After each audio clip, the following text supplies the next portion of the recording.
Danny von Wattenwyl has come to the Oris factory with his colleagues from Teller Basel. Oris executive chairman Ulrich Herzog gives them a behind-the-scenes tour of the factory to show how a mechanical watch is made. I've always been fascinated by watches, and when I was a child it was my dream to be a watch designer. Today I want to have a look behind the scenes to find out what a watchmaker or watch designer does.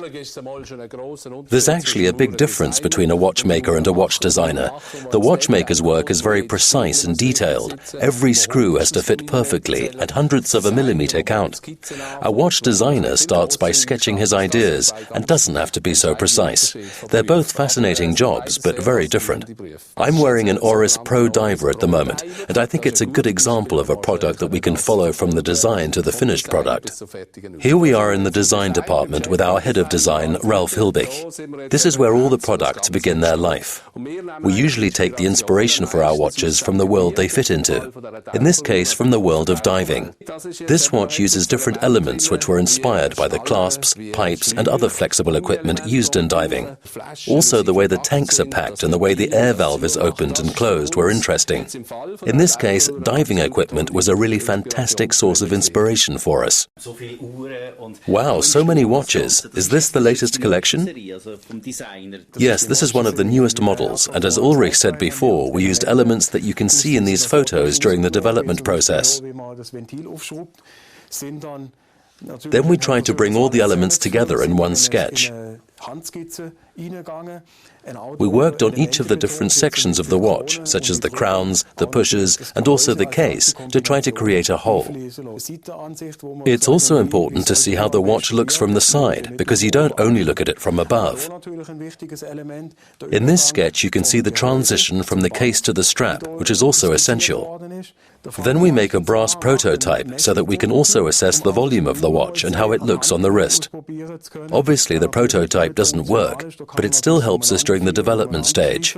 When we're happy with the case, the next step is to create a colored version. How long does it take to go from the idea to this stage here? I'd say roughly a year and a half from the first idea to this. Okay, so we've seen the design stage. Now let's go and see the watchmakers. So here we are now in the technical area. This is where the watches are put together, where the hands and dials are assembled. It's a very interesting process. Here we meet René Wingling, a qualified watch technician. This arm comes forward, sucks the hands up and then goes back again. We put each piece together like this. Why is it so important for the hands to lie so flat? So that when the watch is finished, the hands don't catch on each other. For example, we need to make sure that the minute hand doesn't get caught on the second hand. And the machine positions them on its own? Exactly. Then we can look at this screen and check the alignment.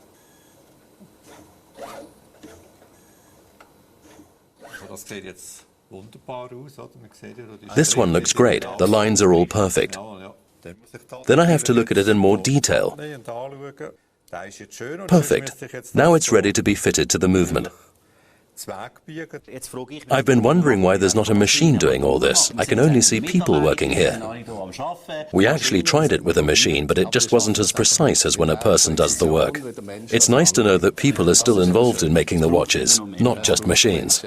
Now we're in the quality control department. This is where the watches are tested as they would normally be worn. So they're tested in all the different positions you can imagine. This tests the movement and how it works. We also check all the individual components here, dials, hands, cases. Then every watch undergoes a water resistance test. Once the water resistance has been established, we put the watch under that amount of pressure to make sure it withstands it and remains water resistant. Where does the name Oris come from? Good question. There's a stream in the next valley called Oris. The original founders of the company in 1904 liked the name.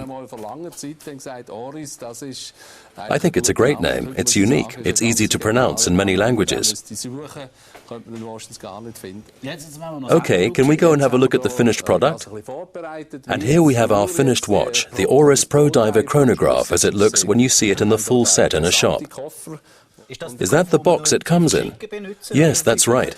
This diver's watch is solid, a real tank of a watch, and it shows what Oris stands for, real quality for a fair price. How many watches do you own? Or do you just come to work every day and take a new one? Obviously, it's a bit easier for me to find a new watch, but I have over 100. And you wear a different one every day? Not every day. You have more than 100 watches? Yes. Amazing. Thanks for showing us around today. So, Danny, now we're back at the studio after looking behind the scenes of a place you dreamt of working when you were a child. What surprised you the most? From looking at a watch, we have no idea what's really inside, how tiny and complex the pieces are that make up the whole. It's impossible to imagine what's involved until you see it. I was really impressed that it's all done by hand. I thought you came up with a concept, put it into a big machine, and the perfect watch came out the other end. But it's not like that at all. It's also really amazing that a global business is run from Holstein, a small village near Basel in Switzerland.